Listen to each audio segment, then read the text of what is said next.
Hello friends, welcome to SEG classes Dehradun. आज का हमारा नया टॉपिक है उत्तराखंड में चाय उत्पादन का इतिहास। तो उत्तराखंड में चाय उत्पादन का इतिहास हम इन टॉपिकों को देखेंगे। इसमें सबसे पहले हम देखेंगे राज्य में चाय की खेती का प्रारंभ कब हुआ और किसके द्वारा किया गया। दूसरा देखेंगे भारत में चाय कमेटी का गठन कब हुआ और किस किस वर्ष हुआ, कब हुआ और कहाँ हुआ, किसके द्वारा किया गया, ये सब देखेंगे। अगला हम देखेंगे चाय का राज्य के विभिन्न हिस्सों में उत्पादन। इसको हम मुख्य रूप से दो भागों में देखेंगे। पहला कुमाऊं में चाय का उत्पादन और दूसरा गढ़वाल में चाय का उत्पादन। तो कुमाऊं में सर्वप्रथम भीमताल के क्षेत्र में चाय का उत्पादन देखेंगे और दूसरा अल्मोड़ा के लक्ष्मेश्वर में चाय का उत्पादन देखेंगे। इसके बाद हम गढ़वाल में चाय का उत्पादन, इसमें टिहरी में चाय का उत्पादन, देहरादून में चाय का उत्पादन और पौड़ी में चाय का उत्पादन, इन टॉपिकों को देखेंगे। तो स्टार्ट करते हैं उत्तराखंड में चाय का इतिहास। तो उत्तराखंड में चाय का इतिहास, इसमें सबसे पहले राज्य में चाय की शुरुआत किसके द्वारा की गई थी। तो राज्य में चाय की शुरुआत सर्वप्रथम 1824 में विशप हैबर ने की थी।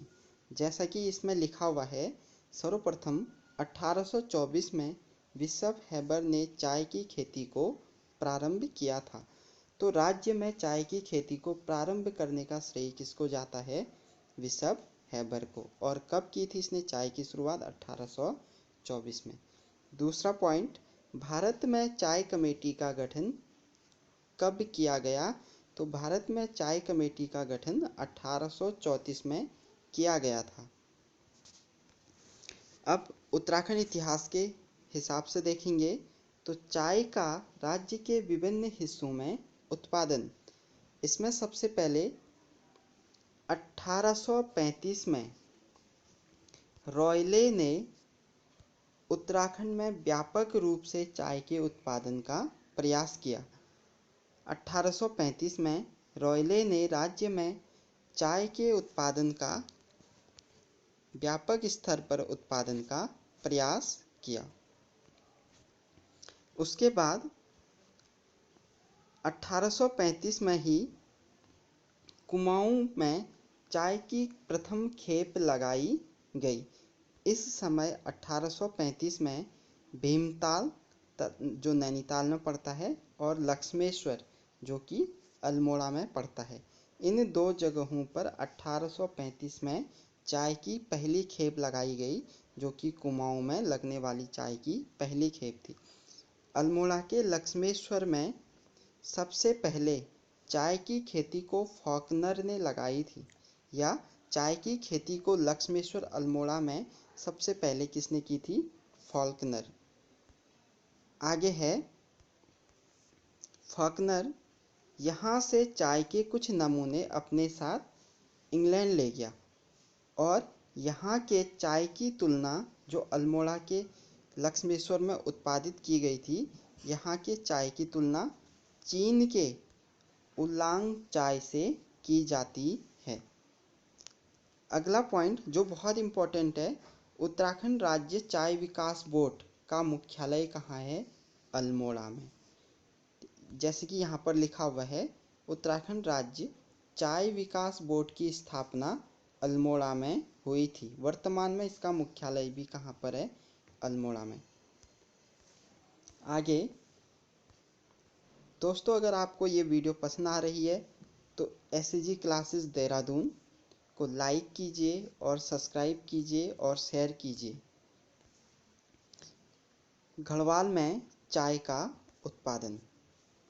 गढ़वाल में चाय का उत्पादन सबसे पहले 1835 में रॉयले ने उत्तराखंड में व्यापक रूप से चाय को उत्पादन करने का प्रयास किया। इसी समय कुमाऊं में भी और गढ़वाल में भी व्यापक स्तर पर चाय का उत्पादन होने लगा। 1835 में टिहरी गढ़वाल में, या हम बोलें टिहरी रियासत में, चाय का प्रारंभ कब हुआ? 1835 में। यहाँ पर टिहरी नरेश ने रॉयल्स के साथ मिलकर के टिहरी रियासत में चाय की खेती को प्रारंभ किया।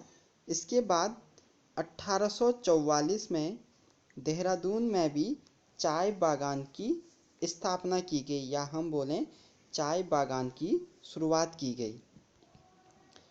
और देहरादून में चाय की खेती को प्रारंभ करने का श्रेय किसको जाता है? जेमिन्सन को। ऊपर हमने पढ़ा था अल्मोड़ा के लक्ष्मेश्वर में फॉल्कनर को जाता है श्रेय, और देहरादून में चाय की खेती को प्रारंभ करने का श्रेय किसको जाता है? जेमिन्सन को। आगे पढ़ेंगे। 1843 में पौड़ी में चाय की खेती को प्रारंभ किया गया, और पौड़ी में चाय की खेती को प्रारंभ करने का श्रेय किसको जाता है? कैप्टन हडल्सन को। 1843 में पौड़ी में चाय की खेती का प्रारंभ हुआ। कैप्टन हडल्सन ने पौड़ी में चाय बागान की शुरुआत की। तो पौड़ी में चाय बागान की शुरुआत कब हुई? 1843 में। किसके द्वारा की गई? हडल्सन के द्वारा। एक बार रिवाइज करते हैं। टिहरी में चाय की खेती का प्रारंभ कब हुआ? 1835 में। देहरादून में कब हुआ? 1844 में। देहरादून में किसके द्वारा प्रारंभ किया गया? जेमिन्सन के द्वारा।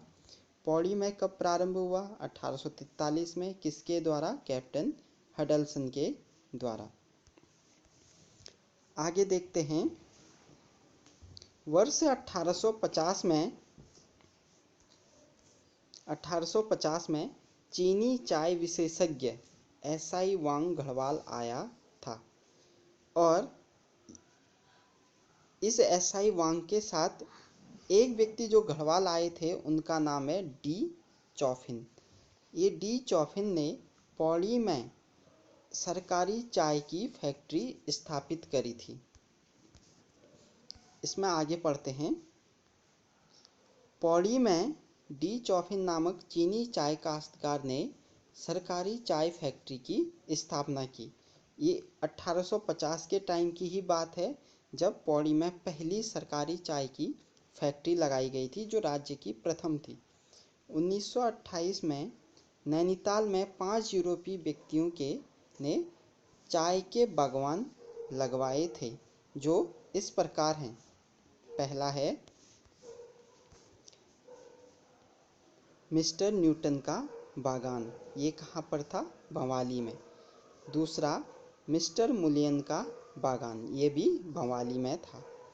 तो भवाली में 2 बागान हो गए, मिस्टर मुलियन का बागान और न्यूटन का बागान। तीसरा है मिस्टर जोन्स का बागान, ये कहाँ पर था? ये भीमताल में है। ये सारे के सारे जो 5 स्थान दिख रहे हैं, ये नैनीताल जिले में ही पड़ेंगी। चौथा जो है रामगढ़, यहाँ पर डोरियाज नाम के एक अंग्रेज का बागान था। फिर उसके बाद घोड़ाखाल टी एस्टेट, यहाँ पर मिस्टर व्हीलर का बागान था। तो भवाली में 2 चाय बागान, किस किस के? न्यूटन और मुलियन का बागान। भीमताल में मिस्टर जोन्स का बागान, रामगढ़ में डोरियाज का बागान, और घोड़ाखाल में मिस्टर व्हीलर का बागान। इसके बाद एक बहुत इम्पोर्टेंट पॉइंट है बेरीनाग चाय बागान, जो बेरीनाग पड़ेगा, पिथौरागढ़ में पड़ेगा। तो बेरीनाग चाय बागान को बिष्ट परिवार ने जिम कॉर्बेट से खरीदा था। तो यहाँ पर जो बेरीनाग की जगह थी, ये चाय बागान जहाँ था, इस पर जिम कॉर्बेट का आधिपत्य था। इसको जिम कॉर्बेट से किसने खरीदा था? बेरीनाग के बिष्ट परिवार ने खरीदा था। बहुत इम्पोर्टेंट टॉपिक है ये, इससे बाहर कोई भी क्वेश्चन नहीं बनेगा चाय के इतिहास से उत्तराखंड में। तो अच्छे से पढ़िए। थैंक यू दोस्तों।